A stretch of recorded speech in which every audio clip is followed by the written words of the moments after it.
campo de batalha da NFL forja guerreiros, mas coloca esses titãs cara a cara com um jornalista arrogante e você libera um nível de selvageria totalmente novo.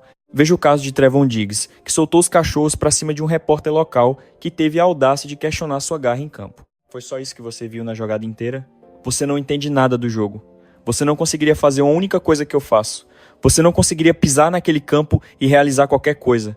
Ou Shedeur Sanders, que esfregou a parcialidade da mídia na cara deles. Eu nunca vi uma única coisa positiva vinda de você. Estes são os atletas que colocam entrevistadores desrespeitosos em seu devido lugar.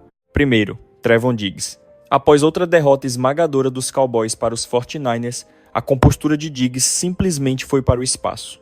Ele passou como um trator pela imprensa, mirando em um homem apenas um, Mike Leslie. A provocação? Um tweet de Leslie que colocou o esforço de Diggs em uma recepção de George Kittle sob uma lupa. Você tirou isso da jogada inteira? Essa é a sua conclusão? Você não sabe nada sobre futebol americano. Você é incapaz de fazer o que eu faço. Você não consegue ir lá executar nada. Fica na sua profissão, cara. Para de encher o meu saco. Só estou fazendo uma pergunta, Trevon. Ficarei feliz em ter você respondendo a pergunta. A jogada inteira. Essa é a sua análise completa daquela jogada? Foi isso que você concluiu ao assistir aquilo? Estou perguntando. Podemos discutir isso melhor. O que exatamente você estava fazendo então?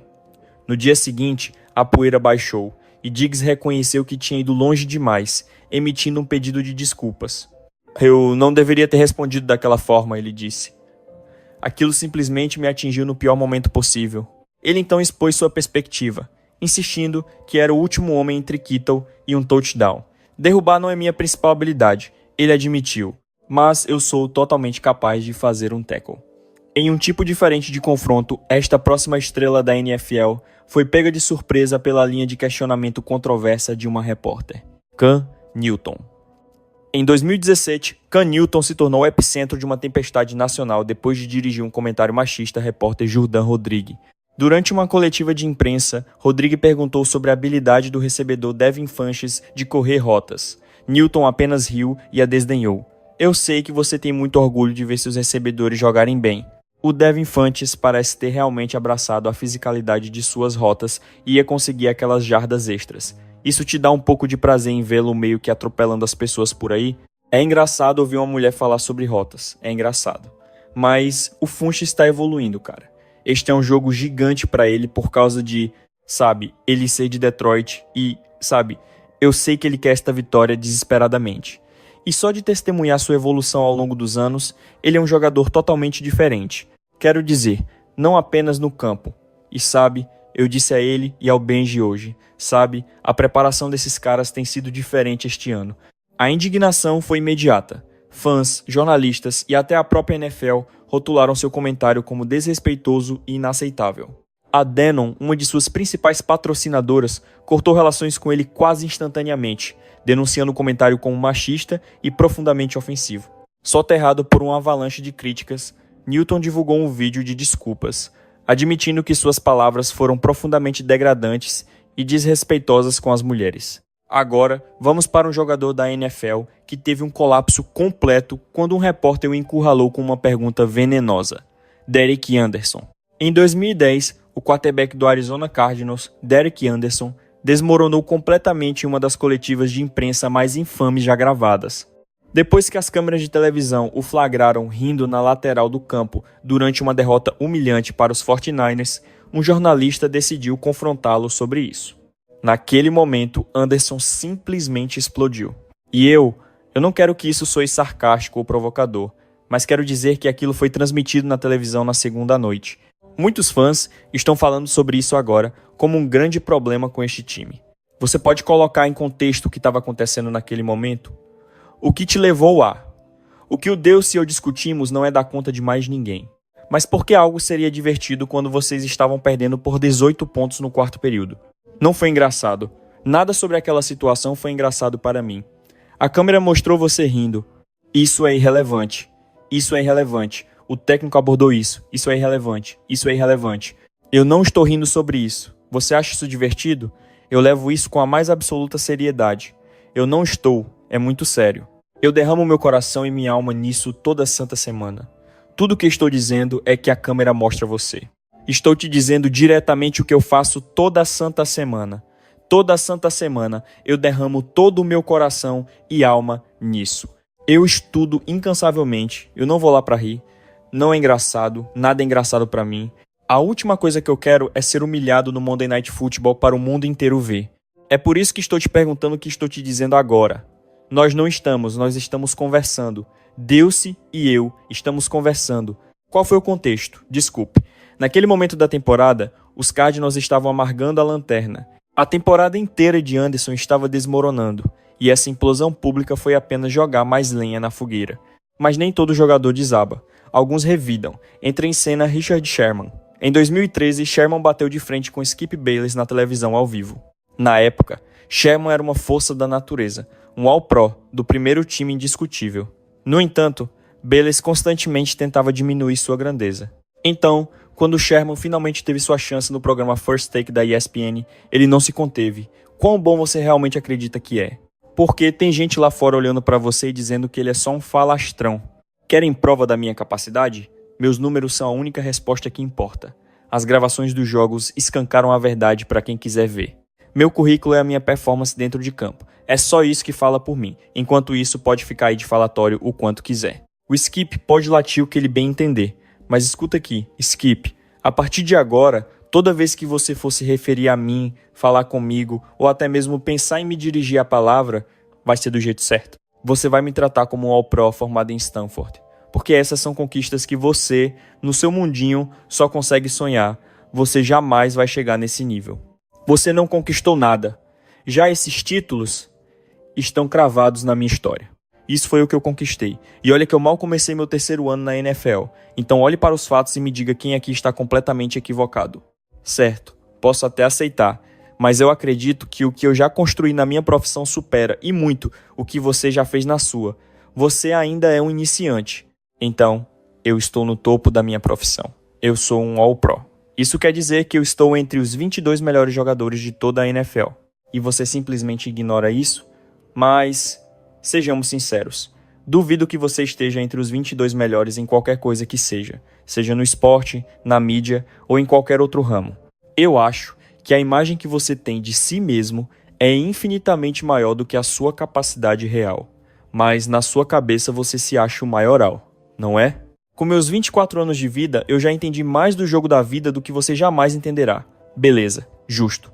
Vamos direto ao ponto então, sem levar pro lado pessoal. Eu só preciso de uma resposta sincera. Você, de verdade, se considera um jogador superior ao Darrelle Revis hoje, agora? Eu sou melhor que você. Essa resposta viralizou na internet em questão de segundos. A torcida ficou chocada que finalmente alguém teve a coragem de peitar o Bayless dentro do programa dele. Mais tarde, Sherman até admitiu que poderia ter sido mais diplomático, mas aí o estrago já estava feito. Aquela entrevista cravou o seu nome na história como um dos jogadores mais ousados e confrontadores que a liga já viu. A seguir, a história de um astro da NFL que perdeu completamente as estribeiras na frente de uma jornalista, Michael Strahan. Em 2006, Michael Strahan virou o centro de um furacão na mídia ao detonar Kelly Nack, da ESPN, logo depois de uma derrota humilhante do New York Giants. Nack foi questionar Strahan sobre declarações que ele deu no rádio, criticando o companheiro de time, Plaxico Burress, por ter feito corpo mole numa jogada. Ao invés de se explicar, Strahan explodiu de raiva. As alegações de que você... Quero que você olhe bem na minha cara enquanto me faz essa pergunta. E eu faço questão de ver como você vai armar essa história, porque eu já sei a sua intenção. Você vai distorcer tudo para criar intriga, para pintar um cenário muito pior do que realmente foi. Ou eu estou mentindo? Então chega mais perto. Eu exijo olhar no seu rosto. Pessoal, por favor, abra um espaço para eu poder encarar ela. Se você tem um pingo de integridade como jornalista, você vai me olhar olho no olho e fazer essa pergunta.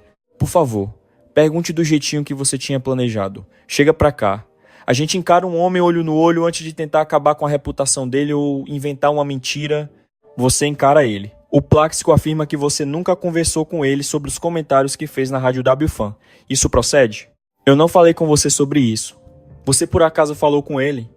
Eu conversei com o Plaxico. Falei com ele na reunião do time. Foi isso que você fez. Você acha mesmo que foi uma única jogada do Plaxico que nos fez perder o jogo? Não. Você acha que foi uma interceptação do Eli que causou a nossa derrota? Claro que não. Você acha que foi um único teco do Kiwanuka que nos custou a vitória? Não. Foi exatamente esse o ponto que eu levantei para todo o time? Sim. Nenhum desses lances isolados foi a causa da derrota, mas o fato inegável é que nosso placar é de 6 vitórias e 5 derrotas. A gente vem de 3 derrotas seguidas. O que você esperava da gente? Que a gente enfiasse a cabeça num buraco e se entregasse? Isso a gente não faz. Nós somos homens, a gente reage, a gente treina com mais garra, a gente se prepara para vencer. A gente não se prepara para chegar aqui e deixar qualquer um manipular uma declaração para criar racha entre os jogadores e tumultuar a organização inteira. Aqui dentro não tem espaço para esse tipo de intriga. Então, se a sua intenção é trazer essa energia podre para cá, você escolheu a pessoa errada para provocar. Porque eu não sou um cara negativo. Eu não fico falando mal dos meus próprios companheiros. Eu sou homem. E resolvo as coisas com meus parceiros cara a cara. Então, se quer falar comigo, não se esconda aí no fundo, atrás de 10 pessoas. Você vem até aqui na frente e me encara olho no olho. E quando fizer isso, me faça sua pergunta como uma profissional de verdade. Faça a pergunta de um jeito decente. E se for perguntar algo pro Plaxico, que seja da forma correta também. E não desse jeito sujo, distorcido, pra fazer parecer que eu tô atacando um dos meus, porque esse não é o meu feitio. Ele bate o pé que você não falou com ele desde seus comentários na rádio. É verdade isso? Mesmo que eu tivesse falado, pode ter certeza que não seria pra você que eu ia contar. Mas fico feliz em saber que a ESPN anda ouvindo a WFAN. Já é um bom começo. Pelo menos mostra que um está de olho no trabalho do outro por aqui. Talvez. Michael, é pela forma como os comentários estão sendo colocados. Eles são colocados dessa forma porque é assim que vocês da imprensa trabalham. Nós perdemos 3 jogos em sequência. Vocês não têm o menor interesse em escrever algo positivo. Não é assim que o negócio de vocês funciona. Notícia boa não vende jornal. Tô errado? Simplesmente não vende. Especialmente quando um time vende 3 derrotas seguidas. Notícia boa não gera clique. Eu leio os jornais. Leio todos os santos dias. Eu leio tudo o que vocês da imprensa publicam diariamente. E sabe qual é a diferença de quando eu li o que vocês escreviam há 10 anos para hoje? É que naquela época eu era ingênuo. Hoje não sou mais.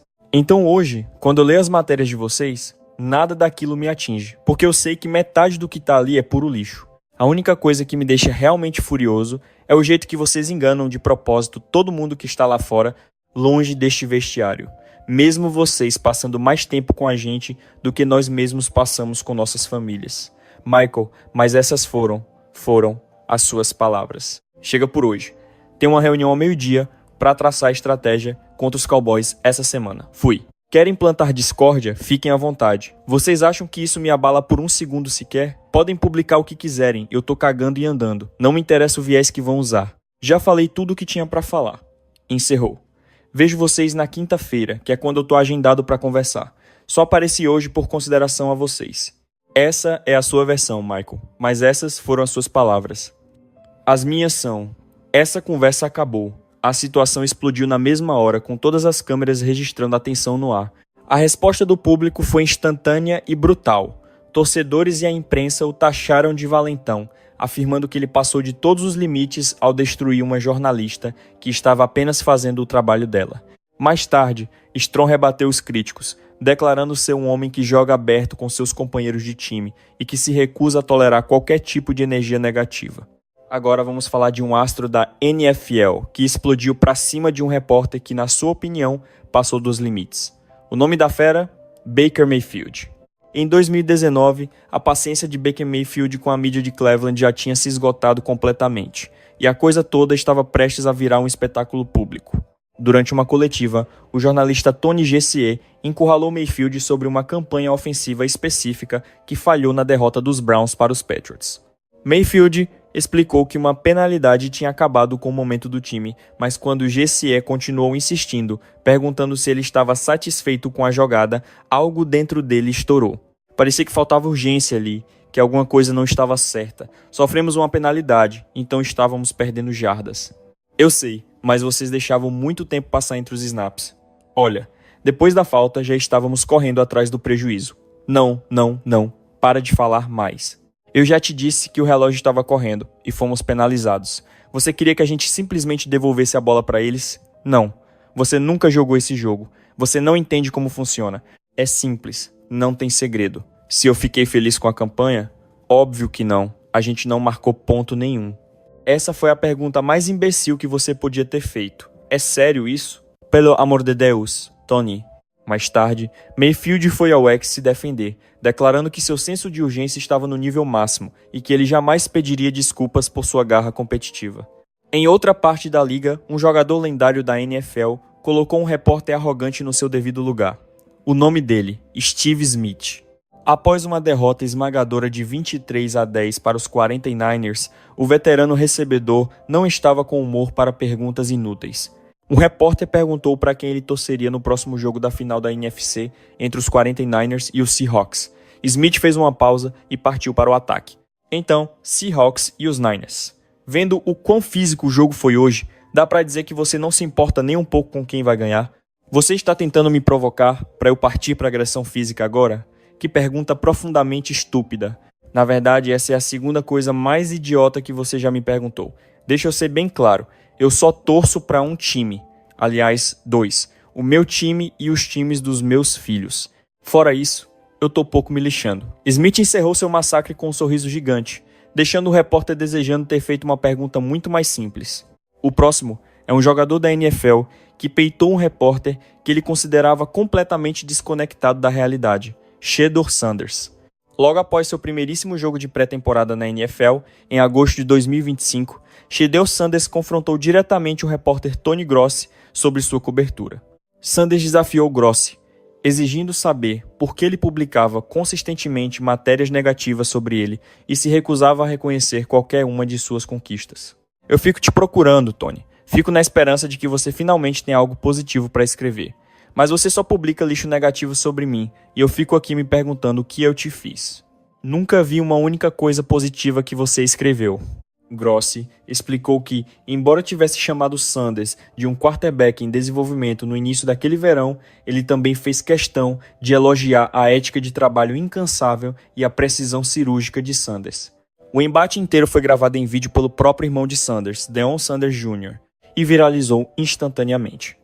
Grossi mais tarde admitiu que ficou chocado com o fato de o encontro ter sido filmado, mas insistiu que os dois se resolveram amigavelmente e que ele seria mais cuidadoso no futuro. Agora, um confronto ainda mais explosivo com um repórter, desta vez envolvendo Micah Hyde e Jordan Poyer. Em dezembro de 2021, os safeties dos Bills, Micah Hyde e Jordan Poyer, bateram de frente com o jornalista Jerry Sullivan após uma derrota brutal de 14-10 para os Patriots.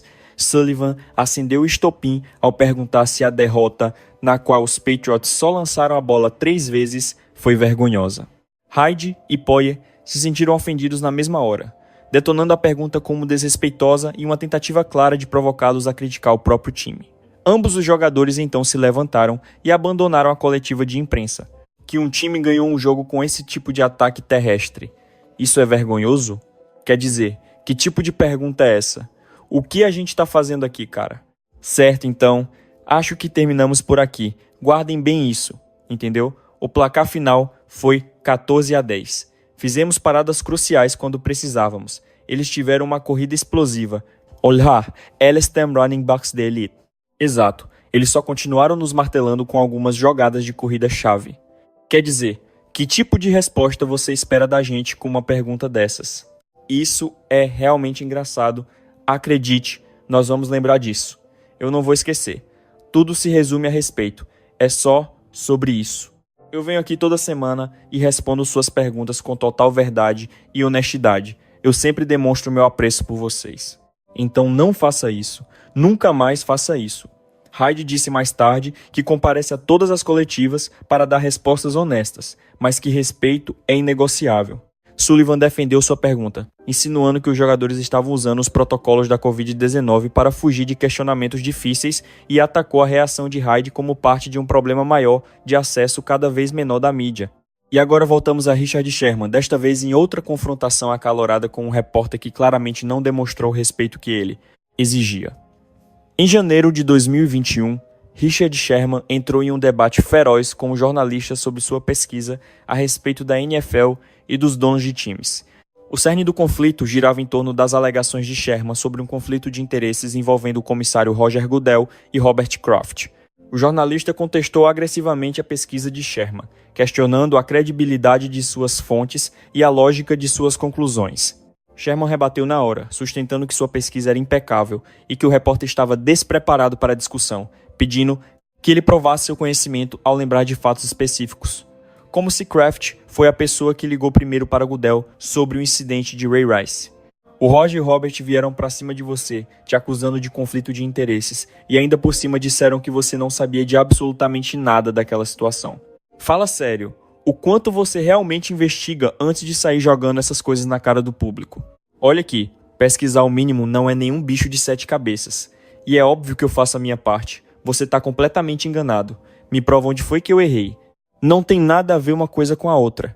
É totalmente diferente. Eu não recebo 1 centavo do Brandon Brown. É só isso que você tem contra mim? Ah não, eu tenho muito mais. Eu só tô questionando a qualidade da sua apuração de Araque. Mas você se recusa a responder a minha pergunta. Você sempre foge das nossas conversas. Você nunca consegue provar seu ponto. Então, se eu não sou funcionário do Brandon Brown, seu argumento não vale nada. Ah, mas é claro que vale. E como vale? O comissário da NFL. Existem apenas 32 donos. Isso automaticamente transforma a relação deles em algo sujo? Eu não sou empregado dos meus rivais. Eu não tenho o poder de aplicar punições nos meus rivais. Com quantos outros donos de time ele já foi visto por aí? Na casa de quem ele já foi só para tirar uma fotinho? Ah, então quer dizer que você fez sua pesquisa? Fez nada! Você mesmo acabou de admitir isso. Você simplesmente teve uma reaçãozinha e cuspiu a primeira coisa que veio à cabeça. Qual é? Seja específico. Vamos lá, trabalhe um pouco. Me dá os detalhes. Então me diz, toda essa gente correu para defender ele no caso do Ray Rice ou foi só o Robert Kraft? Foi ele? Foi mesmo? Vamos lá, pode falar. Quem foi o primeiro a abrir a boca? Quem foi o primeiro a pegar o telefone e ligar para o Roger Goodell? Me diz, desembucha, eu quero o nome. Mas você não consegue, né? Porque você não se deu ao trabalho de pesquisar. É impossível debater com alguém que não traz um único argumento para a mesa. Você está trabalhando com 0 informações. Eu tenho todas as informações, mas estou sendo forçado a fazer o seu trabalho por você. E você está tornando esse debate inteiro impossível, porque eu não vou arredar o pé. Eu estou fazendo o trabalho agora mesmo. Ele foi ou não foi a primeiríssima pessoa que ligou para o Roger Goodell para falar sobre a situação do Rice? Ah, não foi ele. Não foi ele. É isso mesmo? Não foi. Você tem certeza absoluta disso? Você ao menos se preocupou em checar? O jornalista retrucou, dizendo que só porque alguém anda com um dono de time não prova nenhuma irregularidade, lembrando ao Sherman que o comissário é responsável pela liga inteira. O confronto terminou com Sherman visivelmente irritado, sentindo que o repórter estava completamente despreparado para um desafio de verdade. Ainda assim, esse embate expôs perfeitamente o atrito profundo que existe entre os jogadores da NFL e a mídia quando o assunto são as polêmicas complicadas da liga. Diga pra gente o que você achou nos comentários aqui embaixo. E antes de sair, não se esqueça de deixar o like nesse vídeo e se inscrever no NFL Rivals para não perder nada do que vem por aí.